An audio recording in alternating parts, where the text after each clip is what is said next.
Aretha Franklin. What you? The Queen of Soul. Baby, I got. We know her as this legend. What you need? But there's a story to everyone. You know I got it. Her life had so much depth to it, and it came through the music. For that very reason, to be able to know the human, she's always been one of my idols, and then for her to pick me to do this is beyond a blessing, a dream, an honor. I do not take it lightly, and I just want to give every bit of my all to pay tribute to her yet again, and also it was my dream to play her, so add all of those things up, you know, that's what it means to me. Just allow her influence that she's always had on me to come through and tell the story from the most honest, careful, vulnerable place I possibly could. And just also her contribution to me musically, you know, allowing that to come through as well, because she's blessed so many of us through her music, and I think all of us have been influenced with her musically as far as musicians go, you know what I mean? So paying homage to that.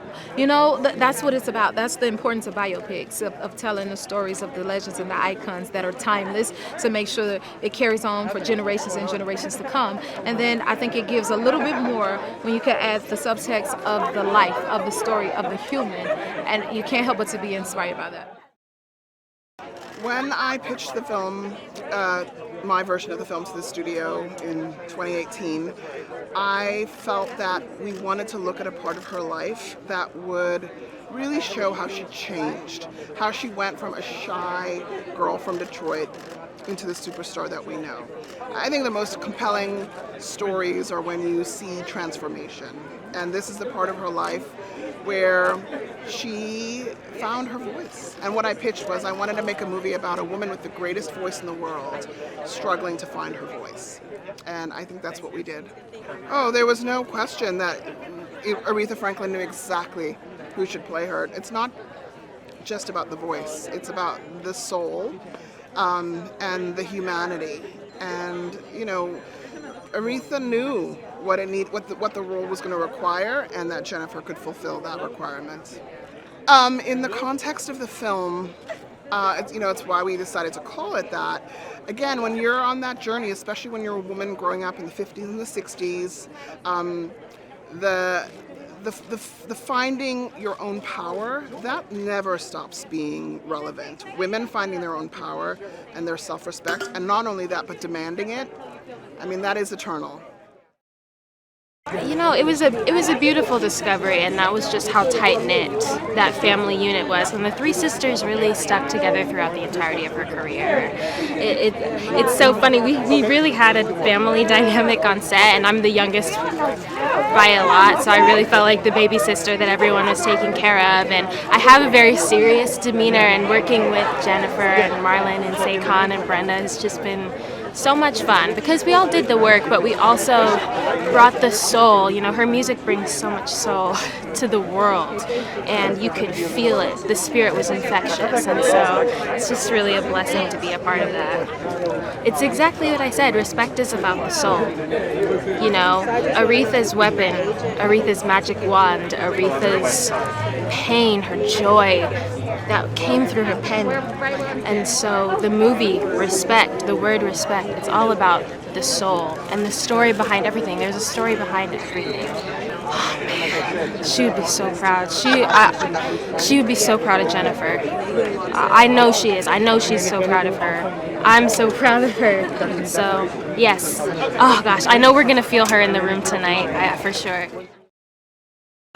Well, the thing I was most excited about was that Liesl Tommy would be directing. I worked with her on Broadway, and I knew that she was the right woman to lead this project, and I knew that her, along with Jennifer, would make this, be able to bring Aretha's story to life. And I think the thing that I was most surprised about was the troubles that she had in her childhood. Her childhood was not smooth and easy, and a lot of times that type of talent comes out of childhood troubles, you know. And so the things that her parents went through, the struggles that she went through as a kid, and playing her sister, being able to portray that and bring it to life was really, really moving for me. I feel like I'm made to be doing shows in the 60s. I'm also going to be starring on The Wonder Years, which is also set in the 60s. And so to be a part of both of these projects at the same time is just, the timeliness of it is amazing. The fact that they started in the church, her father, who is played by the amazing Forrest Whitaker, her father was a very important speaker and pastor, and in the Black community, he was. We know Martin Luther King as being a very famous orator, but her father he came before him, and so coming from the church and having that foundation, I think, was a huge part of the talent, the energy, the passion, and just the commitment to never stop. You know, she never stopped. God bless her. God rest her soul. She never stopped, and so I'm just thankful to be a part of it. She would be so proud of this film. She would be so proud of Jennifer. I think she would be really proud of everything that we're doing and how we're representing her. And I know that just being able to bring her life story to the forefront and let people see her in her beginning stages, middle stages, and her heyday is perfect. Because a whole new generation needs to know Aretha Franklin. How close she was with Dr. Cleveland. I knew that he was her mentor, but then they became best friends, you know, and in a roundabout way, he's largely responsible for some of the noises we heard via her music. Seeing as how he taught her how to play the piano and how to read music and all that good stuff. So there was a lot that I didn't know about the interior of their relationship outside of the optics. Well, sure. I think there was a moment where Aretha felt like she was a slave to the gift, and not really allowing the gift to lure her out of those dark spaces. And sometimes the gift can feel like a burden, but she very quickly realized, which was a sort of a paradigm shift for her, I believe, that it would be the one thing to sort of recenter her, refocus. It comes back to the music, doesn't it? It starts with one's respective self, right? I mean, once you pull that together, it kind of doesn't matter how everything else feels and is around you. And that will govern how people treat you and how you treat yourself. I think everybody knew from the first read through, we were just like, oh, wow, this is really good. Forrest Whitaker started it off. He has the first lines, in the read through. And I just remember being like, uh-oh, this is going to be really good. It was awesome.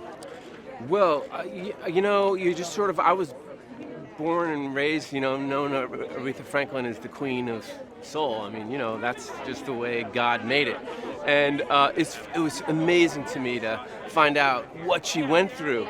You just think, people are just born, and, just because you have this immense talent doesn't mean that it's going to be an easy road, and just the whole story of finding your voice, finding out who you are as an artist. I'm still trying to figure that out for myself, so it's totally inspiring, and I to be with this level of actor and directors and writing, and it was a dream come true. Yeah, respect. I guess it's sort of being strong enough in yourself to allow other people to be different and themselves. That seems to me what respect is, which is powerful and great thing to do. It was good to take a break from comedy because comedy it's a lot of work. Not to say drama isn't, but all my pain, if something happens, I go, what's funny about this? That's what I do with comedy. What's funny about the worst thing that ever happened to me? And that becomes exhausting because sometimes you just want to have a moment to feel. And this movie allowed me to cry, allowed me to feel, allowed me to love, allowed me to slow it down and just be. And I'm really happy. I'm grateful. I'm in this movie, and it's such a beautiful performance by all the cast, and I'm just proud. And then after that, I went and I said, all right, enough of this drama, and I'm gonna go do some comedy. And I got a stand-up special coming on HBO Max August 19th called "You Know What It Is." So I want to do it all. And Aretha Franklin isn't here to see the film. She watching in the best theater. Her and my mama are sitting right next to each other, like, girl, get your popcorn. We about to have some fun. Two queens up there right now. How active she was in the civil rights movement and also with the women movement. I think, you know, and she was like the soundtrack for female empowerment of all colors. So it was just impressive. She's a true queen. Well, I think that to take a chunk of time as opposed to a life-spanning epic was smart because really the narrative lands at a certain place. There's a story there of her becoming huge and hitting a wall, having a personal crisis, and then transcending it in a way that she was, from her childhood. It was a full circle thing. So it was a great script, and the idea of having Jerry Wexler be that prominent was, I thought, was respectful, oddly, the word. But he was such an important producer and such an important guy in her life, and also like a guy that kind of was he was one of the inventors of modern music in a way. So I was a big fan of the records, a fan of him, and it was great to research him and figure out how I could climb in, to find her voice. Challenged her to find her voice. That was the trick, is that he knew that she was kind of spinning her wheels and not really finding who she was with the music she was being asked to do, and he gave her the opportunity to do that and pushed her to go deeper and to find a groove that was her own. Well, I remember the first time that I remember getting the actual part, and I was like, this is such a huge role to play. I've been listening to her music, listening to her songs, and to actually get to play the young version of herself, who I've always aspired to be like, is such a great opportunity. I'm so grateful for everyone, the cast, for bringing this movie together, my family, my parents, everyone. Well, my dad always says that if you stay ready, you don't have to get ready. So I've sung her songs before, Precious Lord, which was the song that I auditioned with. So I feel like the part, even though before I hadn't gotten parts, I was disappointed, but I feel like this is the part that I was meant for, so I'm so grateful. One more. Well, respect means really taking a person seriously, making sure that you appreciate someone because they can be gone in an instant. So it's the people you love, your family, your parents, everyone. That's why I appreciate my village so much, the people that have helped me get to where I am today, so I'm so happy and grateful.